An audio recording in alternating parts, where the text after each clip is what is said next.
जी प्रणाम। आज हम बात करेंगे प्रकाश संश्लेषण की। प्रकाश संश्लेषण मतलब फोटोसिंथेसिस। फोटो का मतलब यहाँ प्रकाश से होता है, सूर्य की किरण से होता है। तो आज हम बात करेंगे प्रकाश संश्लेषण की। प्रकाश संश्लेषण की प्रक्रिया 100 पोषण के अंदर आता है।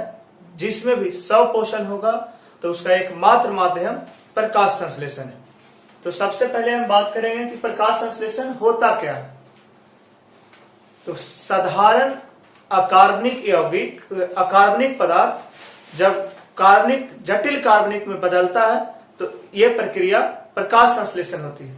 प्रकाश संश्लेषण की पूरी प्रक्रिया पेड़ पौधों के पत्तों में होता है। पत्ता में क्लोरोप्लास्ट नाम का ऑर्गेनेल पाया जाता है और ये पूरी प्रक्रिया वही होती है। क्लोरोप्लास्ट हरित लवक, जिसमें भी क्लोरोप्लास्ट पाया जाएगा मतलब हरित लवक पाया जाएगा उसमें क्लोरोफिल पाया जाता है।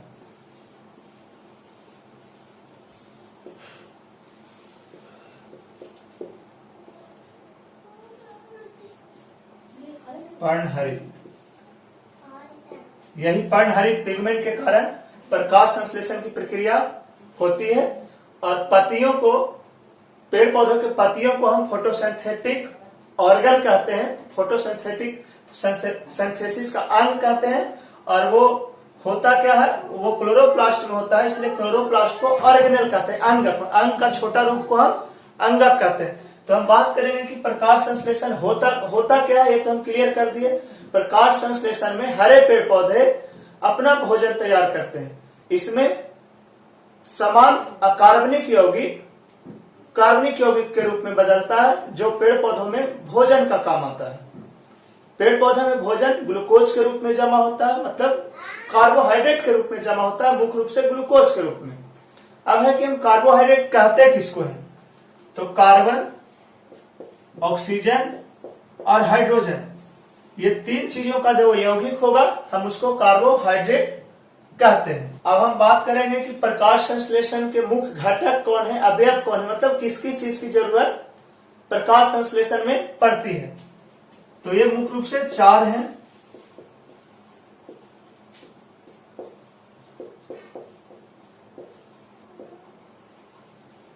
सूर्य का प्रकाश,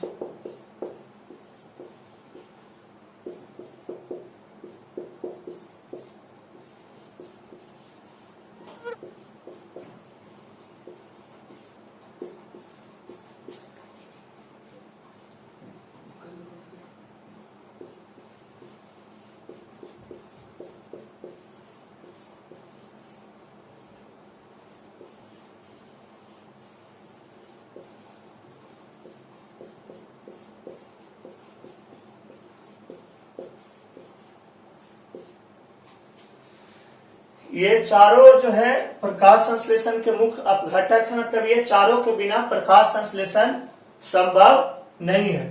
सूर्य का प्रकाश, कार्बन डाइऑक्साइड, जल और क्लोरोफिल, पर्णहरित क्लोरोप्लास्ट में पाया जाता है।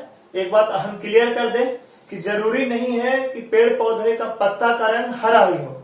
जिसमें भी क्लोरोफिल पाया जाएगा, पर्णहरित पाया जाएगा, उस सब में प्रकाश संश्लेषण की प्रक्रिया होगी। होता क्या है कि जब सूर्य का प्रकाश पत्ता पर पड़ता है तो क्या होता है, पानी जो है H2O क्लोरोफिल की उपस्थिति में टूटना शुरू हो जाता है, इसका अपघटन होता है और ये हाइड्रोजन और ऑक्सीजन के रूप में टूट जाता है। कार्बन डाइऑक्साइड और हाइड्रोजन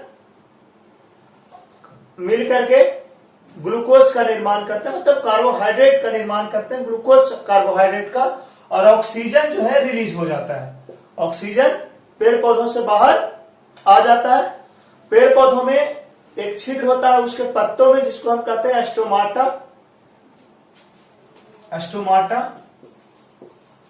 स्टोमाटा के द्वारा, जिसको हम रंध्र भी कहते हैं हिंदी में। इस रंध्र के द्वारा क्या होता है, ऑक्सीजन बाहर निकल जाता है। और प्रकाश संश्लेषण को हम कह सकते हैं कि यह वह प्रक्रिया है जिसमें हम मनुष्यों को खास करके और अन्य जीव जो हैं उनको प्राणवायु मिलता है, ऑक्सीजन की प्राप्ति होती है। ऑक्सीजन प्राप्ति का एकमात्र रास्ता प्रकाश संश्लेषण है जिसमें ऑक्सीजन रिलीज होता है। और यहाँ कार्बन डाइऑक्साइड का उपयोग होता है। कार्बन डाइऑक्साइड पेड़ पौधों को वायुमंडल से मिल जाता है। वायुमंडल में 0.03% कार्बन डाइऑक्साइड पाया जाता है। अब ये 4 अवयव है। एक रिएक्शन जो होता है फोटोसिंथेसिस के दौरान, जो मुख्य रिएक्शन होता है वो यह होता है कि कार्बन डाइऑक्साइड, जल, सनलाइट और क्लोरोफिल के उपस्थिति में C6H12O6 मतलब कि ग्लूकोज का निर्माण करते हैं। और इसके साथ ऑक्सीजन और पानी भी रिलीज होता है। ऑक्सीजन जो है वही स्टोमाटा के द्वारा बाहर निकल जाता है और कार्बन डाइऑक्साइड उसी स्टोमाटा के द्वारा अंदर इंटर करता है और ऑक्सीजन जो है उस स्टोमाटा से रिलीज हो जाता है। और पानी भी जो है पत्तियों पे बाहर आ जाता है, पत्तियों के सारे उसी स्टोमाटा के सहारे। तो ये मुख्य 4 अवयव हो गए। अब हुआ कि प्रकाश संश्लेषण में होता क्या है। तो प्रकाश संश्लेषण में होता क्या है, साधारण कार्बन डाइऑक्साइड हाइड्रोजन जब सूर्य के प्रकाश और क्लोरोफिल में मिलता है तो C6H12O6 का निर्माण होता है। ग्लूकोज के रूप में कार्बोहाइड्रेट का निर्माण होता है और ऑक्सीजन और हाइड्रोजन वाटर रिलीज हो जाता है। ऑक्सीजन को हम लोग फिर उपयोग करते हैं अपने श्वास लेने में, ठीक है। तो ये चीज हो गई कि प्रकाश संश्लेषण में होता क्या है। अब प्रकाश संश्लेषण होता कैसे है ये बात भी क्लियर हुई। लेकिन प्रकाश संश्लेषण में 2 अभिक्रियाएं होती है। एक को हम प्रकाशकीय अभिक्रिया कहते हैं और एक को अप्रकाशकीय कहते हैं। मतलब एक को लाइट रिएक्शन और एक को डार्क रिएक्शन।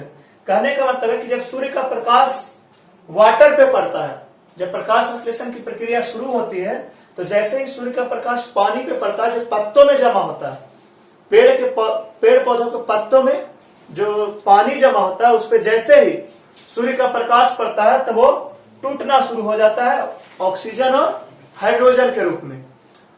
और उसके बाद की प्रक्रिया कार्बन डाइऑक्साइड के साथ हाइड्रोजन का मिलना, ऑक्सीजन का मिलना वो अलग होता है। तब ग्लूकोज का निर्माण, हाइड्रोजन ऑक्सीजन जब अणु टूट जाता है तब वो एक साथ मिलते हैं और ग्लूकोज का निर्माण होता है। मतलब उस समय जब कार्बन डाइऑक्साइड संश्लेषित होता है तो उस समय जरूरत नहीं पड़ती है सूर्य के प्रकाश का, इसीलिए हम उसको डार्क रिएक्शन कहते हैं। लेकिन ये जरूरी नहीं है कि डार्क रिएक्शन सिर्फ अंधेरा में होगा।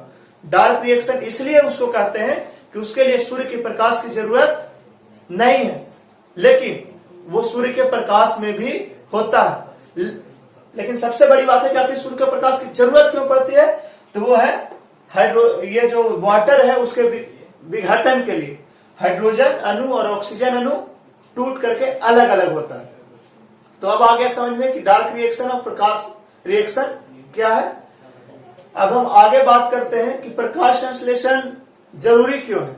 तो प्रकाश संश्लेषण इसलिए जरूरी है कि ऑक्सीजन का निर्माण हो।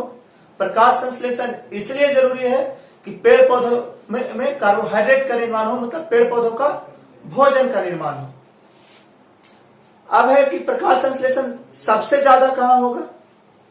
तो प्रकाश संश्लेषण लाल प्रकाश में सबसे ज्यादा होता है। लाल प्रकाश में सबसे ज्यादा होता है और उससे कम बैंगनी प्रकाश में होता है। उससे थोड़ा कम बैंगनी प्रकाश में प्रकाश संश्लेषण की क्रिया होगी। और एक चीज आप लोग याद और रखेंगे कि प्रकाश संश्लेषण की प्रक्रिया कृत्रिम बल्ब में, मतलब बल्ब के रोशनी में भी हो सकता है, बस उसका तरंगदैर्घ्य ठीक ठाक होना चाहिए। एक चीज हम पहले भी बताए थे कि पत्तियों को हम क्या कहते हैं, लीफ, अंग्रेजी में लीफ कहते हैं। तो पत्तियों को हम कहते क्या, प्रकाश संश्लेषण का अंग ऑर्गन। ये क्या है, फोटोसिंथेसिस का, ये फोटोसिंथेसिस ऑर्गन है। और इसी पत्तियों में क्या पाया जाता है, क्लोरोप्लास्ट।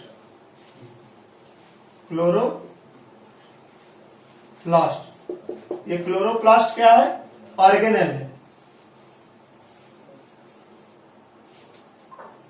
ऑर्गेनेल से मतलब ये अंगक है, इसको हिंदी में हम कहते हैं अंगक, अंग का छोटा रूप। और ये क्लोरोप्लास्ट में ही सारी प्रक्रिया, प्रकाश संश्लेषण की पूरी प्रक्रिया इसी क्लोरोप्लास्ट में होता है। यदि कोई पूछे कि पत्तियों में प्रकाश संश्लेषण होता कहाँ है, तो कहाँ होगा, क्लोरोप्लास्ट में। अब हम एक चीज और बात कर रहे थे स्टोमाटा की। तो स्टोमाटा क्या होता है, पत्तों के बीच में पाया जाता है इस तरह से। ये स्टोमाटा है, ये मान लिया कि पत्ता हो गया इस तरह। हम ले लें, एक सेल ले रहे हैं, ठीक है, एक कोशिका ले रहे हैं, ये कोशिका है, इस तरह से घिरा रहेगा।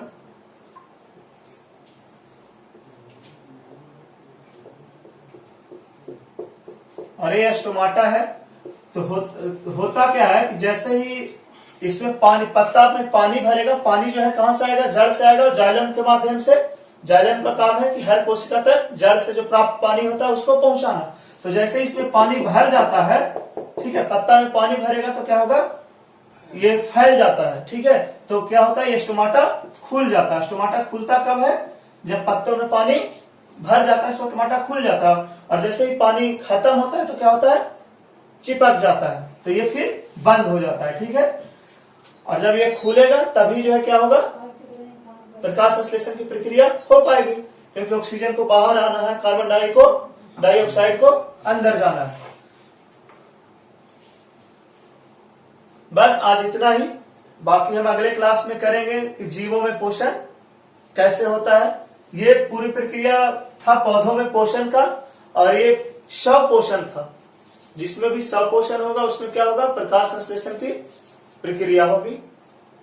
सामान्य अकार्बनिक यौगिक कार्बनिक यौगिक में परिवर्तन होता है, जिसमें सूर्य के प्रकाश जो है, मतलब प्रकाश ऊर्जा जो है रासायनिक ऊर्जा में बदलता है। यह पूरी प्रक्रिया प्रकाश संश्लेषण कहलाती है। धन्यवाद।